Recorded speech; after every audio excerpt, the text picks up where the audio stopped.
मेरी छोटी बच्ची है, वो बोलते हैं पापा के रैंक लगी है, पापा फाइनल में पहुंच गए, पापा के ना जॉब लगी है। मैं रोता हूँ रूम में जाके, मैं फेल हो गया हूँ। इसके मतलब क्या करूँ मैं, इनको बताओ इन नंबरों का क्या करूँ मैं। फेल कर दिया, मुझे फेल कर दिया पूरा। चौथी शिफ्ट में होने के कारण मेरे को ये दोस्त, मेरा क्या दोस्त था इसमें, जो आज मैं इस तरह भटक रहा हूँ यहाँ पर। 124 में नहीं होने, ओबीसी फीमेल में 124 में नहीं हो रहा मेरा, और हमारे साथ ऐसा हो रहा है, क्यों हो रहा है हमारे साथ ऐसा। मैं मेरा हक मांग रही हूँ, कोई भीख नहीं मांग रही हूँ।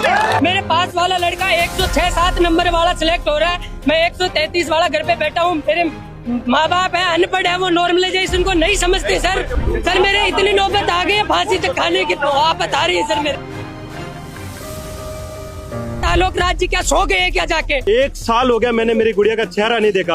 128 नंबर है, 19,000 रैंक पे फेंके एमबीसी कोटे जाता हूँ। रिवाइज रिजल्ट करो, नॉर्मलाइजेशन बंद करो। तो इस वक्त हमारे साथ क्या नाम है सर आपका? अमित भारद्वाज। अमित भारद्वाज हैं, टीचर हैं। अमित जी क्या मामला है, क्या के लिए नॉर्मलाइजेशन क्या है, जनता ये भी जानना। देखिए, सबसे बड़ी बात तो ये है कि सरकार ने बच्चों के साथ बहुत बड़ा भेदभाव किया है इसमें, क्योंकि सरकार का जो रिजल्ट निकालने का तरीका है वो बहुत गलत है। क्योंकि देखिए, किसी बच्चे को बहुत फायदा हुआ है, किसी को बिल्कुल नुकसान हुआ है। तो सरकार या तो स्पष्ट करे, सारी चीजें बताए कि भाई हमने ऐसा किया है, इस तरीके से किया है। कुल मिलाकर बात यह है कि बच्चे को बिल्कुल अंधकार में रखा गया है, पूर्ण रूप से अंधकार में रखा गया। बच्चे के फेवर में कुछ भी नहीं कहा गया है इसमें।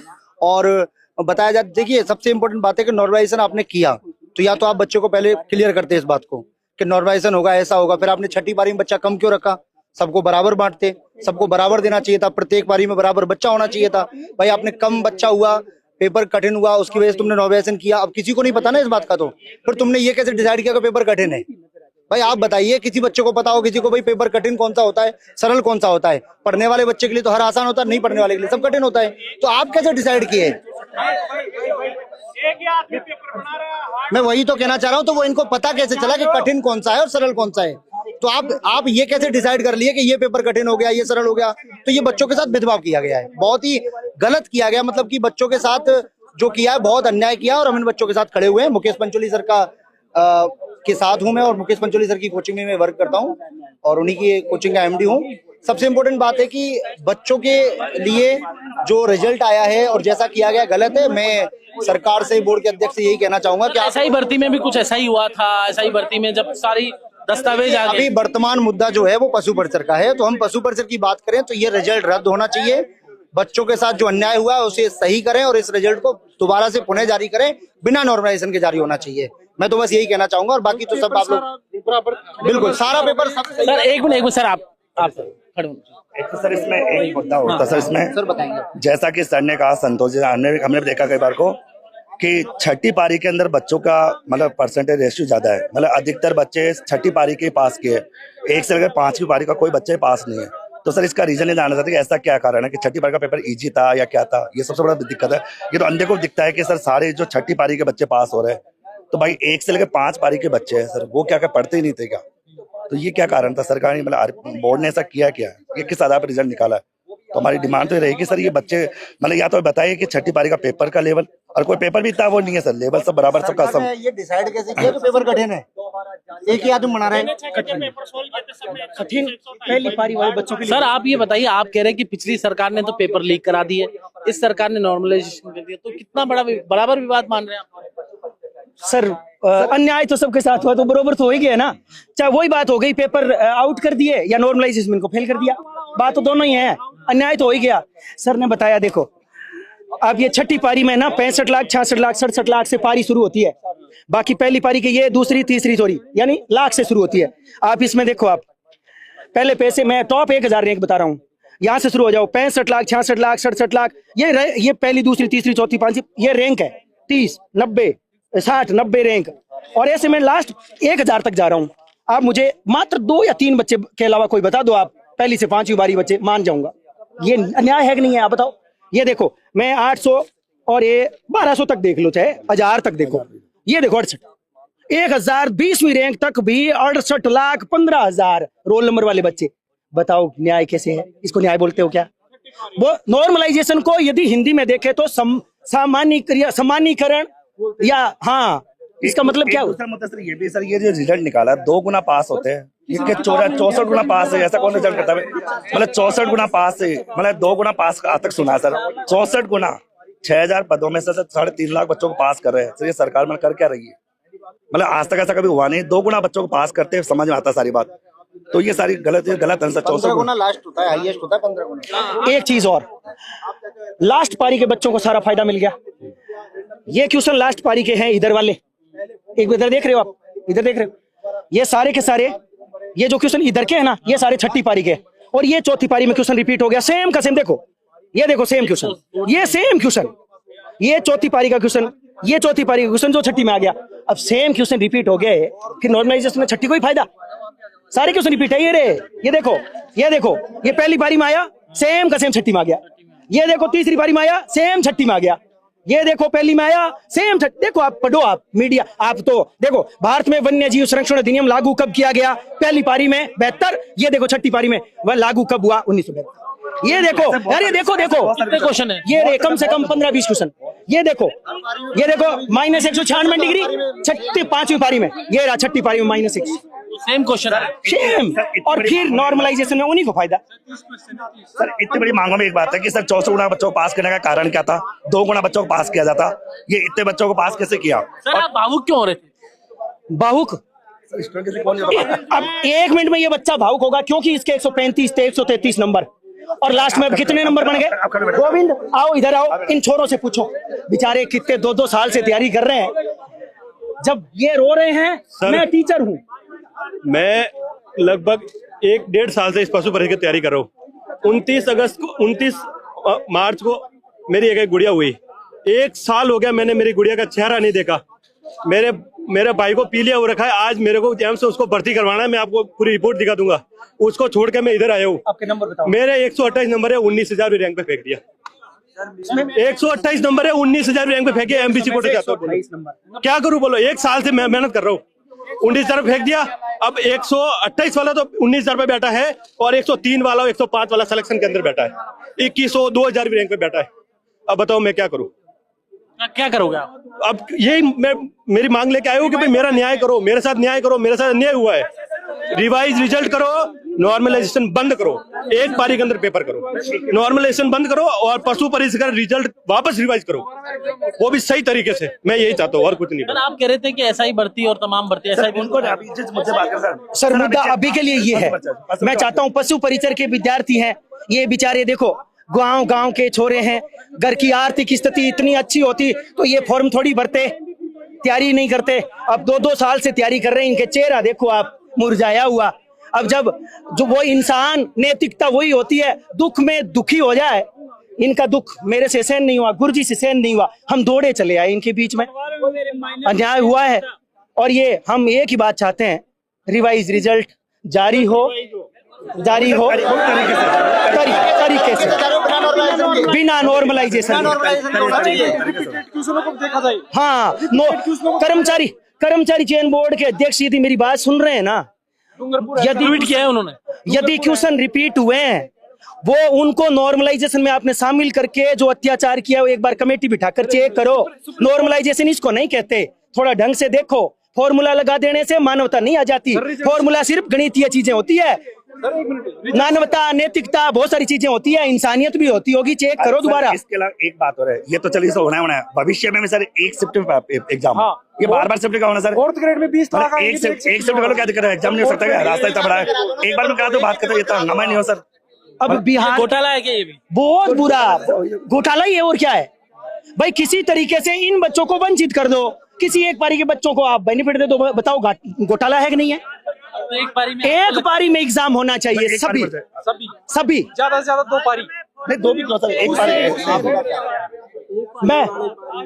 मैं यही चाहता हूँ। फायदा कैसे पहुंचाया? मतलब आपने कहा फायदा पहुंचा लिया एक पारी वालों को, तो वो जो पारी वाले वो मिले हुए हैं कि किसी नेता से? वो बताता हूँ आप, क्योंकि कहते हैं ना कागजी कार्रवाई पक्की रखनी चाहिए। ये पकड़ो, शायद इसमें लास्ट में है।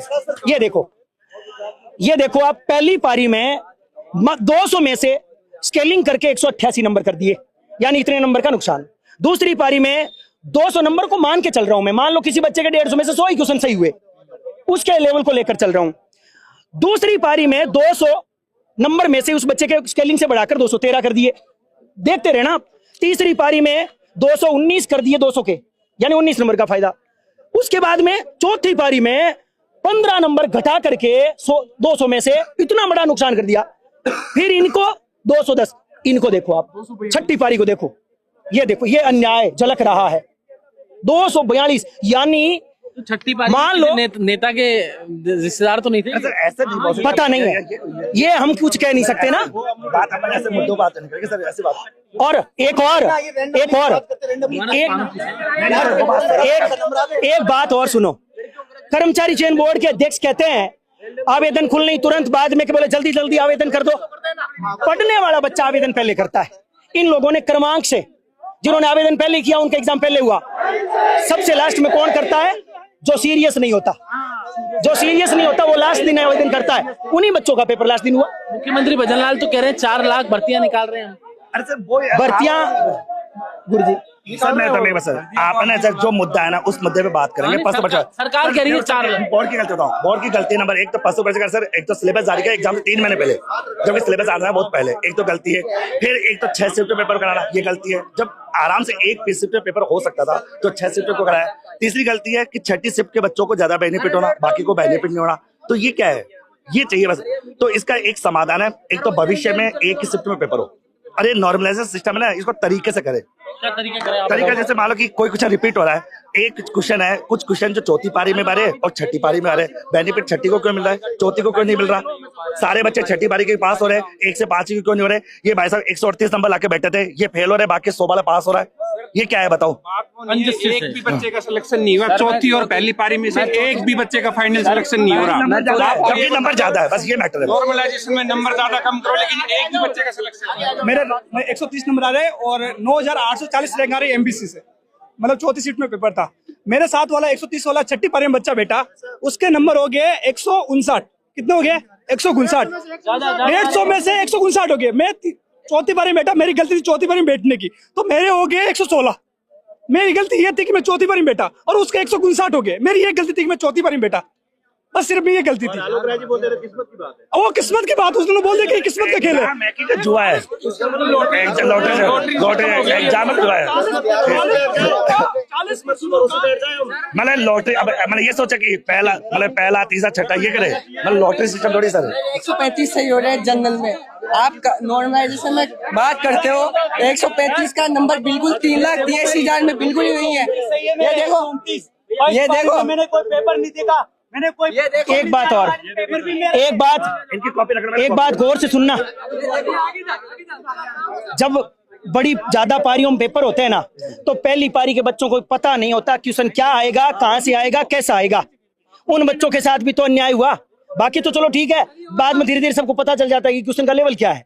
इस बच्चे का नंबर देखो आप, पहली पारी का बच्चा है, 129 नंबर इसके बन रहे थे, काट करके इसको कौन सी रैंक पर फेंक दिया? 5000 प्लस रैंक आ रही, 6000 प्लस रैंक आ रही है सर। बताओ अन्याय है कि नहीं है? 129 नंबर मायने रखता है साहब।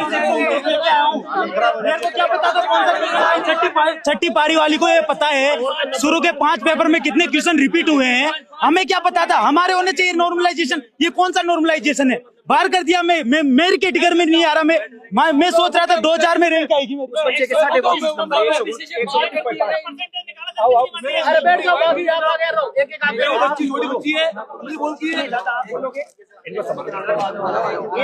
मेरी छोटी बच्ची है, वो बोलती है पापा ना, पापा की रैंक लगी है। मेरी छोटी बच्ची है, वो बोलते हैं पापा की रैंक लगी है, पापा फाइनल में पहुंच गए, पापा के ना जॉब लगी है। मैं रोता हूँ रूम में जाके, मैं फेल हो गया। मतलब क्या करूं मैं, इनको बताओ, इन नंबरों का क्या करूं मैं? जब मुझे फेल कर दिया है, मैं पापा मुझे बात नहीं करते, मेरी मम्मी मुझे बात ही नहीं करती है, क्या करूं मैं इन नंबरों का? फेल कर दिया मुझे, फेल कर दिया पूरा। अब मैं क्या करूं बताऊं? मैंने इतनी मेहनत की थी। 136 नंबर 150 में से, सुनो 150 में से 136 नंबर। सर किसी भी एग्जाम के अंदर सर 150 में 136 नंबर लाने वाला एक होता है सुपर ब्रिलियंट स्टूडेंट होता है, मतलब माइनस मार्किंग के साथ। सर 136 नंबर लाना और 43वां रैंक है। खड़े हो जाओ। और सर क्या कहूँगा, 4326वीं रैंक है मेरी, और मैंने बहुत मेहनत की थी।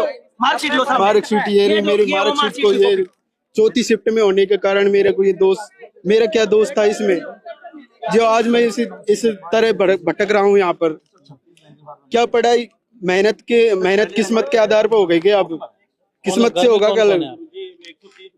सर मेरी भाभी एक्सपायर हो गई थी, उसके बाद में एग्जाम के लिए वहाँ पर नहीं रुका, और उसके लिए मैं तैयारी करने के लिए वहाँ पर भी 10 दिन बाद ही वाले बच्चे के 150 ऊपर नंबर मेरी चौथी शिफ्ट थी सर। जब एक बार 136 नंबर आने पर 4326 रैंक है तो पहली रैंक। और सर मेरा ओबीसी कैटेगरी में मेरा हो भी नहीं रहा है। ओबीसी में नहीं हो रहा है सर, नहीं हो रहा सर। मेरा रातों तक रोई हूँ, मैं पूरी रात रोई हूँ। 124 में नहीं हुआ मेरा, ओबीसी फीमेल में 124 में नहीं हो रहा मेरा, 20 में भी नहीं हो रहा सर। ओबीसी महिला वर्ग 124 नंबर, ओबीसी महिला वर्ग मैं लेके नहीं आई थी, मेरे को ध्यान होता तो मैं लेके आती जरूर। रातों रोई हूँ मैं। सारे मेरे छोटे छोटे बच्चे उनको पाल के मैंने किए सर, और हमारे साथ ऐसा हो रहा है। क्यों हो रहा है हमारे साथ ऐसा? ओबीसी फीमेल होकर भी हमारा सिलेक्शन नहीं हो रहा है सर। बार इस बार हो गया तुम्हारा, इस बार हो गया तुम्हारा। नॉर्मलाइजेशन खा रहा है मैं तो, कहाँ से होगा हमारा? और सर फर्स्ट में था मेरा एग्जाम सर, मेरा 124 नंबर आ रहे हैं मेरे।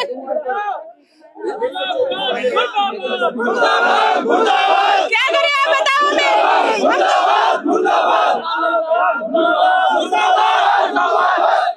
हम तो ऐसे सोचते हैं कि पास वाले ऐसे बोलेंगे इस बहन का नंबर आ गया।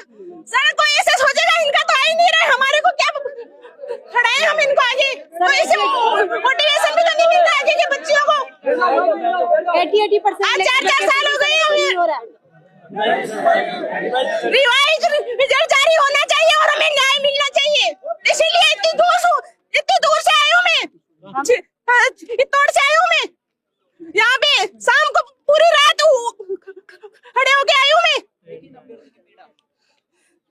चाहे कोई आए या नहीं आए, लेकिन मैं आऊंगी। मैं सोच के आई थी कि चाहे भले कोई भी नहीं आए, लेकिन मैं आऊंगी, वहाँ उपस्थित होंगी। मैं मेरा हक मांग रही हूँ, कोई भीख नहीं मांग रही हूँ मैं। मुझे मेरा हक चाहिए, बस मुझे मेरा हक चाहिए, मुझे और कुछ नहीं चाहिए। रिवाइज रिजल्ट होना चाहिए, रिवाइज रिजल्ट जारी करो, रिवाइज रिजल्ट जारी करो, रिवाइज रिजल्ट जारी करो। तानाशाही बिल्कुल भी नहीं होनी चाहिए स्टूडेंट के साथ में, बिल्कुल भी। सर तैयारी तैयारी करते हैं पूरी रात जाके। छठी शिफ्ट वाले तो वहाँ पे आगे टॉप 1000 में छठी शिफ्ट गए। फर्स्ट शिफ्ट वालों का और फोर्थ वालों को तो हो ही नहीं रहे। एक से 5 वाले कोई इंटेलिजेंट नहीं है क्या? आप ये देख सकते हैं। हाँ बताइए। सर मेरे 133 प्लस नंबर है। मैं फोर्थ शिफ्ट में था और मेरा 7000 की भी बाहर कर दिया गया सर रैंक। सर मैं कहाँ से न्याय हो रहा है मेरे साथ? 130 मेरे थे, 130 फोर्थ शिफ्ट में, टॉप 110 में था फोर्थ शिफ्ट का, और मेरी कैटेगरी में टॉप 5 में था। टॉप 5 में होने के बावजूद मेरा सिलेक्शन नहीं हो रहा, टॉप 5 कैटेगरी में होने के बावजूद फोर्थ शिफ्ट में। ओवरऑल फोर्थ शिफ्ट में 110 रैंक थी।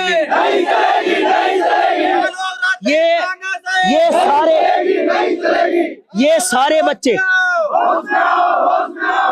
ये सारे के सारे, एक मिनट मेरी बात गौर से सुनो। ये भीड़ नहीं है, ये सारे टॉपर बच्चे हैं, ये टॉपर बच्चे हैं, टॉपर। ये भीड़ नहीं है, ये निठल्ले नहीं है, ये बेले नहीं है, ये पढ़ने वाले छोरे हैं, टॉपर है सारे। कुछ तो होगा ही ना। 9 महीने अंदर रह के पढ़ाई की, 9 महीने अंदर रह के पढ़ाई की। खुद के घर की शादी तक एंजॉय नहीं कर पाया मैं। मेरे पास वाला लड़का 106-7 नंबर वाला सिलेक्ट हो रहा है, मैं 133 वाला घर पे बैठा हूँ। मेरे माँ बाप है, अनपढ़ है, वो नॉर्मलाइजेशन को नहीं समझते सर। उनको सर मैं क्या जवाब दूँ अब? सर मेरे इतनी नौबत आ गई है फांसी तक खाने की, तो आप बता रही है सर। मेरे इतना बुरा हो रहा है सर मेरे साथ। आलोक राज जी क्या सो गए क्या जाके? इतना बुरा नॉर्मलाइजेशन कौन करता है? सर मैं तो आलोक राज जी से एक ही निवेदन करूंगा कि जितनी पोस्ट है उन सभी को 6 से डिवाइड करके दोबारा रिजल्ट जारी किया जाए।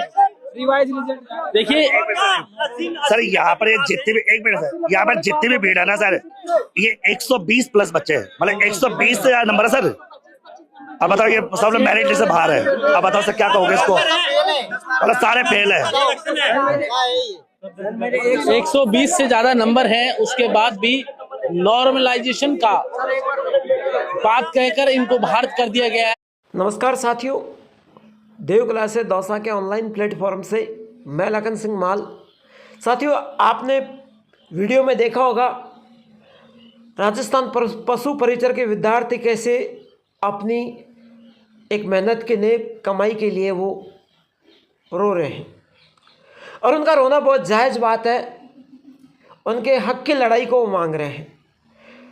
पहले तो मैं ये पूछना चाहूँगा आलोक राज जी से कि आलोक राज जी, नॉर्मलाइजेशन क्या होता है? सभी परीक्षार्थियों को पता होना चाहिए। देखो, सबसे पहले तो मैं नॉर्मलाइजेशन का मतलब बताऊंगा कि नॉर्मलाइजेशन क्या है। परीक्षा में नॉर्मलाइजेशन का मतलब है अलग अलग शिफ्ट में आयोजित परीक्षार्थियों की परीक्षाओं के अंकों को एक ही पैमाने पर लाना, और इसका मकसद ये सुनिश्चित होता है कि सभी परीक्षार्थियों को समान अवसर मिले। यानी पशु परिचर की भर्ती की जो परीक्षा है वो 6 पारियों में हुई थी, लेकिन 1 और 4 पारे वाले को तो बहुत कम चांस मिले हैं, बहुत कम लोग सेलेक्ट किए गए हैं।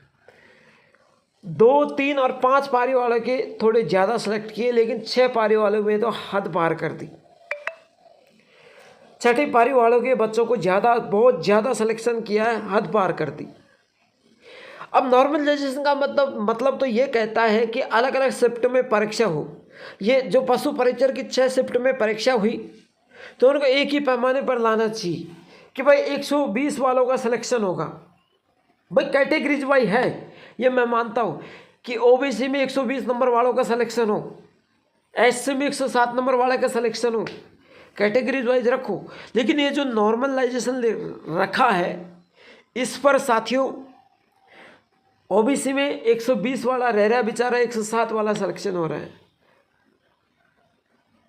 जनरल में 135 वाला रह रहा है बेचारा और 120 वालों का सिलेक्शन हो रहा है।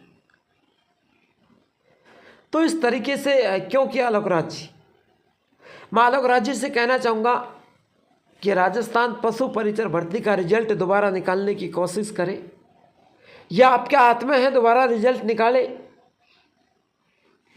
है ना। और ये जो नॉर्मलाइजेशन का मैटर रखा है इसको ख़त्म करें, क्योंकि अगर आपने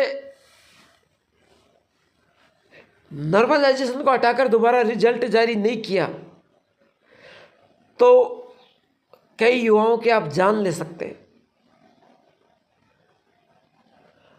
और वो अपने हक की लड़ाई के लिए अगर उनकी जान चले गई ना तो उनके भागीदारी आप रहेंगे,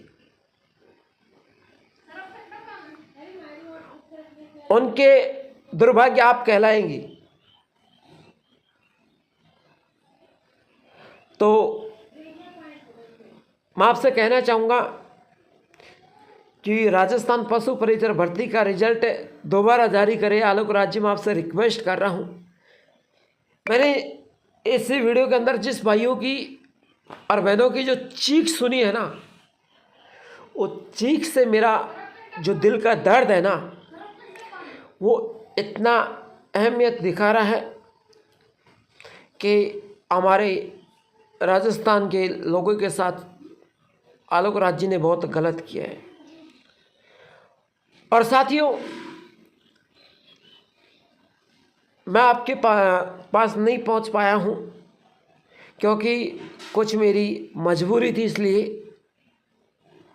तो मैंने आप तक सूचना पहुंचाई। और इस क्लास को इतना शेयर करो ताकि आलोक राज तक पहुंचे और आपकी समस्या का समाधान हो।